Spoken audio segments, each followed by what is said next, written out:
Yo, what's up, guys? Kyle Beast here, coming out with my first NFL week by week analysis video series. This is the series we're just gonna do week by week. Obviously, it's week one for the NFL this year. I think everyone's super excited. It's gonna come out every Wednesday night. I'm gonna just give you guys my breakdown on my favorite matchups for the week, and then the first thing we're obviously gonna do is go through the Falcons game. I'm a huge Falcons fan. I mean, Roddy White, Julio Jones back there. I've been a Falcons fan since Michael Vick days, since I was a little kid. I love him. I supported him forever. I'd love to see a good season out of him, and I'm predicting one for sure. I already did predict one on another video. You can go see it in my NFL or NFC South breakdown and analysis. But yeah, it's gonna come out every Wednesday night, and we're gonna cover every week. Will be the Falcons first off, the Cowboys second, and then just the rest of the matchups that I really like that week, and I think are gonna be super interesting. I am just gonna give a recap on Thursday night football really quick because it is Saturday night right now. I got a little behind just doing all my write ups for the team, so I'm just a couple days behind. But I did do a short on my prediction on the Lions Chiefs game. I had the Lions winning 31-26, I believe. So it's not quite the score. The Lions ended up winning 21-20. But I did say in that short that I think they're really going to miss Travis Kelce with the receivers they have. I thought that was huge. Obviously, I think everyone saw that coming. That was huge. And then I thought Chris Jones was going to really, they were going to miss him a lot. And my first note here on that Thursday night recap is I think Chris Jones just got paid. The Chiefs missed him and Kelce very badly. I did want to make a note on that. I didn't think Patrick wasn't as great as people thought. Obviously, he had an incredible game. He made several plays, but everyone was blaming the receivers. He had a lot of missed balls. I know he threw a couple behind Sky Moore. He definitely threw a couple behind Kadarius Toney. Um, Obviously, the one where Kadarius Toney dropped it and it ended up Brian Branch pick six. That was obviously all on Toney. That was right in his hands. But there were a lot of misplaced balls by Patrick. He definitely didn't make it perfect. As everyone thinks to see that what he does. Um, on the Lions, though, I was super surprised to see how low the usage of Jahmyr Gibbs was, especially with how productive and good he looked. Um, Jahmyr Gibbs ended with 7 carries, 42 yards. He had 2 receptions for like 18 yards. And I think if you watched the game, you just knew how good and explosive and just how different he looked on the field. Don't get me wrong, David Montgomery was incredible. And he played very good. He played his role, but I was just surprised to see how low of the usage it was for Gibbs. He only had 7 carries, like I said, compared to Montgomery's 21 carries. So obviously Montgomery getting 3 times the amount of carries, and Montgomery had a good game. I just thought Jahmyr Gibbs looked like just so incredible. I thought he looked like a difference maker, and I mean, maybe they really liked their matchup inside the trenches and that just in between the tackles, and so they just went with Montgomery inside the tackles, inside zone, obviously, and then looked like they just used Jahmyr Gibbs outside zone, and it worked very well. But I was just surprised to see that Jahmyr Gibbs didn't get a couple more looks with the ball in his hands. Aiden Hutchinson is nightmarishly consistent, and he was in Mahomes' grill all game. Definitely didn't expect him to look that good. He was incredible. Falcons are going to struggle with that Lions pass rush. I think any Falcons fan watching out there saw that game and was a little weary when they saw how good that pass rush was against one of the best offensive lines in football. So yeah, it was really cool to watch the home opener. Awesome to see a Lions get a dub at 21-20 in the home opener against the defending champs. Yeah, let's move on. We're going to cover the Hotlanta game. We got Carolina at Hotlanta. I really think the Falcons need to stay diverse in their play calling in this game. We saw a bunch last year of them just run, first down, run, second down, pass, third and long. I'd really like to see more diverse play calling in Arthur Smith's system. He tends to fall in love with just solidifying the run, which is good and everything, but I definitely think we need to move the ball downfield a little more. It's an offensive game, and yeah, I'd love to see us move the ball down the field. We definitely just can't fall in love with showing off our new toy Bajan, unless it's a little more in the passing game, and we're using him for a lot more distractions too. I I've heard a lot of just fantasy experts saying it's not a great game for Pitts because we're gonna be giving the ball to Bijan a lot. I really hope that doesn't happen. I don't want it to just be Bijan. Um, the Panthers' defensive line is little more. They have more pass rushers than run stoppers, but they are a good defensive line. So I don't love the matchup here, just with us constantly trying to solidify the run game. Panthers are a pretty good defense. They're really good. They're very talented. And I think they're going to be pretty good at stopping the run this year. So I don't love that, but I think Ritter's going to surprise a lot of people throwing the ball this year. If Arthur Smith allows him to do so, right? I thought he did really good last year. I thought people were way too critical for him coming in late in the season and only having 4 games to prove himself. But I think he's going to do a good job, and I think Drake London and Kyle Pitts are going to love it. Biggest concern for going into this game as a hot Atlanta fan is the Panthers' pass rush really getting after us when we need to move the ball downfield. They obviously get guys. Their pass rushers are Brian Burns, Justin Houston, Yeturkos Matos, and his fucking glasses. Sure, if you're a Panther or a Falcons, if you're a Falcons fan, you've seen that motherfucker in his glasses, just always causing fucking havoc. And then obviously Derek Brown, who's a really good, just big old 3-tech for the Panthers. Injuries in this game. Panthers DJ Chark is out. Adam Thielen is questionable, and Terrace Marshall is questionable. I don't know if those two are going to play. I don't know how substantial they are. For the Falcons, Jeff Okudah is out, and Cordero Patterson is questionable. I don't think Cordero's going to play. Maybe a few downs. He'll probably suit up, but I doubt he plays. Jeff Okudah being out is kind of a big miss. He's our second best corner right behind Terrell, so that kind of sucks. And I was excited to see him, but we'll probably see him week 2 or week 3. He didn't get put on the PUP list or anything, so he should be back pretty soon. With all that being said, it's at Hotlanta. It's a Hotlanta win. I got 24-13 winning the season opener. It's going to be awesome. I can't wait to watch the game. I'm sure everyone's super excited. Obviously, if you're a Falcons fan or a Panthers fan, you're going to be really psyched to see the Frank Reich, Bryce Young connection. I think the last time a rookie quarterback won a season opener was David Carr in 2002 or something like that. So if we break that streak, as a Falcons fan, I'm going to be heartbroken again for the billionth time. I'm going to be pretty fucking pissed. I really fucking hope that Bryce Young doesn't come in and beat us in the home opener. I'm going to be upset. But anyway, moving on there. Let's talk about the Cowboys. Cowboys are a team that I've kind of always followed. My brother's a huge Cowboys fan, and so I've just kind of always been around and known a lot about them and covered them a little bit, and I just like them. And obviously they have a huge and controversial fan base, so I like to cover them as well. I like the Cowboys on every level of the ball more than the Giants in this game. We'll go over injuries, but offensive line's a little scary because the Cowboys do have some offensive linemen out in this game. But honestly, I like their quarterback better. I like their offensive line better. I like their skill positions better, their receivers, their running backs. I like their D-line. I like their whole defense is better than the Giants. I think they're going to get after them on Sunday Night Football. The NFL's a strange lady. We all know that. Anything can happen on any given Sunday, but I really like the boys in this one to start off the season. Biggest concerns for the Giants, Danny Dimes against this Cowboys defense. This Cowboys defense can fly around, man. They are explosive and they are good. They're definitely going to cause him some trouble. Biggest concern for the Cowboys is, I think it's an obvious one for every Cowboy fan this season.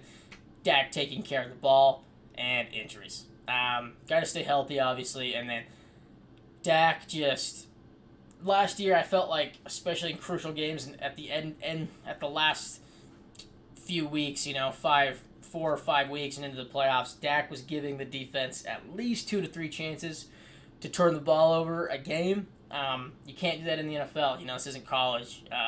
You're going to lose. You turn the ball over, and you're definitely not going to be a Super Bowl contending team. You're going to be a hope team. You're going to hope they don't turn the ball over, and that's the last thing you need. That's the last thing you want, and that you can't have that, obviously, if you want to go win a Super Bowl. Injuries for the Cowboys. They have some pretty bad ones. They got Donovan Wilson, Tyler Smith, and Tyron Smith all doubtful to play on Sunday. That's their entire left side of the line. That's their left guard and their left tackle, Tyler Smith, Tyron Smith. And then Donovan Wilson is an extremely underrated safety. He's all over the field. He's very good at what he does. And then questionable, we got Malik Hooker and Sam Williams. Malik Hooker is another starting safety, and Sam Williams is a key down player who pass rushes. So that's 5 key down players that are probably not going to play in this game. Giants, right on cue. Darren Waller, hamstring injury. All of the reports have been at camp that Darren Waller is just a different athlete and player than basically the rest of this Giants receiving core. And it's been him and Danny Dimes, and they've been incredible together. And what do you know, right on cue, he gets hurt, and it sucks. It sucks. Everybody was so excited to see it. Like, yes, finally. And hamstring injury. It sucks for everybody. Certainly sucks for the Giants. And then Wan'Dale Robinson is doubtful. He's their rookie receiver last year. He's been pretty solid. So all that going in on, I'm still, even with the injuries, I still got Cowboys 31-17. They're a really deep team. They got the better quarterback. They have the better team. It's Sunday Night Football. It's opening night. Going Cowboys 31-17. I like them in this one. Next matchup I really liked this week, Bengals at Browns. I think everybody's super hyped to see Deshaun Watson having just another year in this offense and just the system. Bengals are definitely overall just the better team, certainly. But I'm very interested to see how the Bengals offensive line holds up. They're always pretty talented, but they always seem to disappoint. I mean, they've invested so much in this offensive line helping Joe Burrow, and last year they were supposed to be pretty good, and they sucked. Joe Burrow just got destroyed most of the year last year.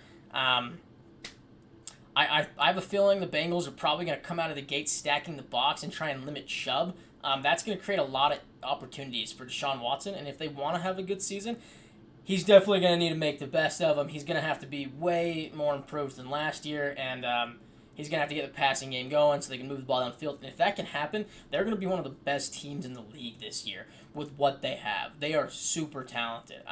Their defense is super talented as well, but like the Bengals' offensive line, they just sucked last year. I know they were fighting a lot of injuries and COVID was happening and going on, but they sucked. So I think everyone's super excited to see this Browns team and see if they're going to be the regular Browns, who always disappoint, or if they're going to be a new revamped Browns. Biggest concerns with the Bengals, we kind of talked about it. Is the offensive line going to hold up? That's a question mark, especially when you got Myles Garrett week 1. And then is Joe Burrow 100%? We all saw that injury at the start of the just the offseason and training camp. So is he fully 100%? I guess we'll see. I mean, he's Joe Burrow. He can dice you from inside the pocket, too. He is good outside of the pocket, but he can kill you inside the pocket. So it might not make that big of a difference. Browns' biggest concerns, Deshaun being as bad as he was last year, obviously. And the Bengals just only needing to stack the box and limit Chubb because he can't get going. I think that would be huge for the Bengals. Injuries-wise, like La'el Collins was put on the PUP list. He's out for at least 3 or 4 weeks. I think it's 4 weeks. And then Joseph Asai is out. He's a really good D-end. He had a horrible play last year, if you know what I'm talking about, but we're not going to bring that up. Very good defensive end. He's also out. With all that being said, I got the Bengals and Browns. I'm taking the Bengals. 27-17, like I said, I just think they're overall the better team. And they have less to work out than the Browns definitely did, you know.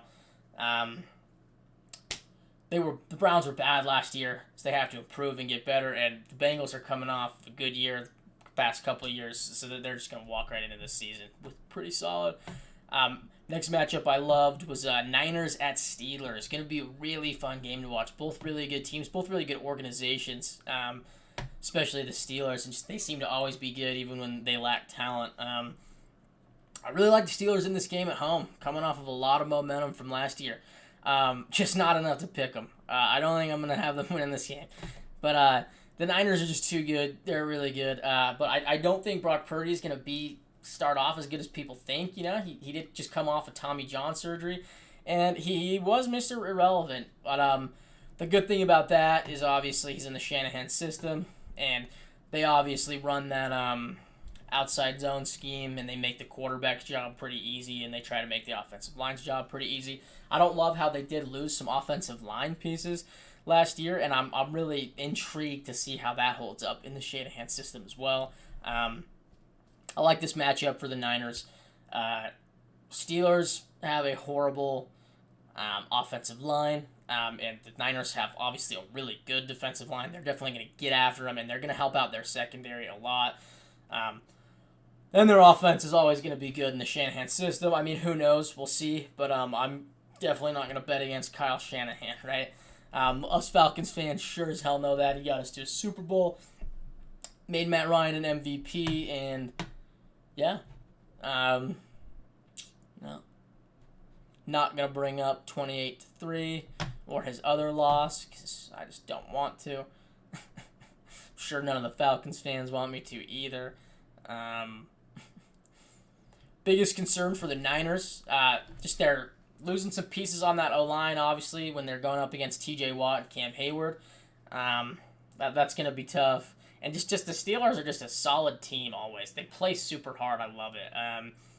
And then Steelers, their offensive line, trying to solidify the run game. I think that could put them in kind of a hole and not getting Pickett killed. The problem is you need to solidify the run game, especially against this good defense against the Niners. But they're just not going to be able to do it. They're not good enough. And I just really hope they don't get Pickett killed against this pass rush when he does need to pass. I really like Kenny Pickett, but he doesn't have a whole lot of help from that offensive line. Injuries for the Steelers, Larry Ogunjobi, he's a defensive end. He's questionable. Not sure if he's going to play. 49ers, another right on cue. You know, everyone's hyped for Kittle to be back. And what do you know? Groin injury. I highly doubt he plays. He's questionable. I don't think he plays on a groin injury. Charvarius Ward is questionable. I don't know the status on that injury or if he is going to play. Week 1, I don't know exactly what he's fighting, so it's hard to say. He's questionable. But yes, I am taking the 49ers 20-10 in this game. I'm going to roll with them. I think they're just a lot better than the Steelers. I really like the Steelers. I know a lot of Steelers fans are super excited out there, but they are still rebuilding. They are a rebuilding team. Pump the brakes on them. I love how they went out and got Allen Robinson to help out, but I still think that the core needs to be investing in that offensive line rather than more, toys and weapons for Pickett. Next matchup I really like, Dolphins at Chargers. I think other than Sunday or Monday Night Football with Bills at Jets, I think this is the most exciting game of the week, and I think everybody's going to tune in. It's going to be an awesome game. Both these teams are going to be so exciting to watch all year. I like both of these teams so much, and I just can't wait to watch this game. I'm super excited to see how it goes. Biggest concerns with the Dolphins, their offensive line is already bad, and Teron Armstead is out in this game. Khalil Mack and Joey Bosa are going to be licking their chops against these tackles. It's going to be scary for Tua. I'm scared for him, truthfully. Now, again, Mike McDaniel he came from Shanahan. He came from that Shanahan tree, so he's running that outside zone system, make it easy on the quarterback. Solidify that outside game and just let the running back play in space. So we'll see. But, man, without Teron Armstead is a Hall of Fame left tackle. He's been insane his whole career. He's been fighting injuries these last couple of years, so he's out for this game. And I hate to see it. So, yeah, they're out with him. And then Justin Bethel is also out, or is questionable. Injuries for the Chargers, they're pretty healthy to start the year, which is very surprising for, I think, everybody. But it's going to be so fun to see. I'm super high on the Chargers this year. I really like them. The only notable injury I had for him was Chris Rumpf. He's that pass rusher that they drafted, I think, like the 3rd or 4th round a couple years ago at Duke. With that said, I got Chargers, 31-27. Main reason I have the Chargers in this first game is because it's at SoFi. I'm kind of going all in on the Chargers, though, this year. I do think Brandon Staley and Justin Herbert are going to take that next step as a duo. If they don't and they're the regular old Chargers, then that kind of sucks, But, I like them a lot this year. 31-27 in this home opener against the Dolphins. Last matchup I'm going to kind of go over and talk about is the Bills at Jets Monday Night Football. I think everyone can't wait to watch both these teams start the new year, especially on Monday Night Football. It's so exciting. This division is the best division in football, and this is a matchup that's going to probably prove crucial at the end of the year who wins this game, with that extra division win. Jets are loaded from top to bottom with talent. They have one of the best rosters I've seen in a while, especially bringing in a Hall of Fame quarterback. I'm really excited to see them this year. I do think the Jets defense is going to be the biggest difference maker in this game. The Bills really have a bad offensive line, and their run game is Josh Allen. Von Miller is also out, and we all saw kind of how much their defense regressed with him out last year. They did go grab some depth. I know they got Leonard Floyd. They do have Rousseau. They drafted him out of Miami a couple years. So they got some players playing for sure. But, Von Miller's so good. Leonard Floyd's certainly not Von Miller, and neither is Greg Rousseau. I hope he makes a big leap, though. I think that'll be really cool for Bills fans. Biggest concern, I kind of already went over it, their offensive line sucks, and they don't run the ball. They literally just run with Josh Allen. Jets, biggest concerns for the Jets, brand new team with a brand new quarterback and a lot of pressure on them. With Hard Knocks coming in as a distraction, all the cameras being on them and all the media being on them, there is so much pressure on this team and this coaching staff. I would be nervous, that's for sure. Injuries, Bills, Von Miller and AJ Espinoza are out. That's two of their pass rushers. Two pretty good. Von Miller's obviously Hall of Fame pass rusher. AJ Espinoza was a first-round pick, or a second, maybe a late or an early second-round pick. A couple years ago, he's a solid pass rusher. They're both out. Jets, Mekhi Becton and Dwayne Brown are questionable, but I do think they are going to play, and for the first time in a long time, Mekhi Becton is healthy, and it'll be very fun to watch him on the football field. Well, he's questionable, so he's not fully healthy. But he seems to be pretty healthy this year. I think both of them are going to play. That's both their tackles. So if both of them didn't play, that would be a big, big issue in this game. Breece Hall, by the way, is playing. I know he's listed as questionable. He is going to play in this game, and he feels great. Anyway, though, guys, to just kind of wrap that up, I got Hotlanta in a win, 24-13. Cowboys at Giants in a win, 31-17. Bengals at Browns, got the Bengals winning that one, 27-17. Dolphins at Chargers, going with the Chargers, 31-27. And Bills at Jets, got the Jets going, 24-20. It is in New York. That is going to play a crucial part into it. But yeah, if you liked the video, please like and subscribe. We're going to be coming out with one every Wednesday night, going over it. Liking and subscribing just helps me out a ton. Also wanted to give a quick shout out to my homegirl, Keisha LeBaron. She my nails start the season. This is Kyle Pitts and Bijan Robinson at 7 and 8. She's extremely talented, as you can see, obviously, and I just wanted to give her a quick shout out. Yeah, she's super good, obviously. I love to talk. I love to argue. So please tell me why I'm wrong, and tell me why. Give me a solid reason rather than you're wrong. I'd love to hear just an outsider's perspective and just see where I might be going wrong or might be just a little close-minded in an aspect. So yeah, we will see you guys next Wednesday. Thank you. Bye-bye.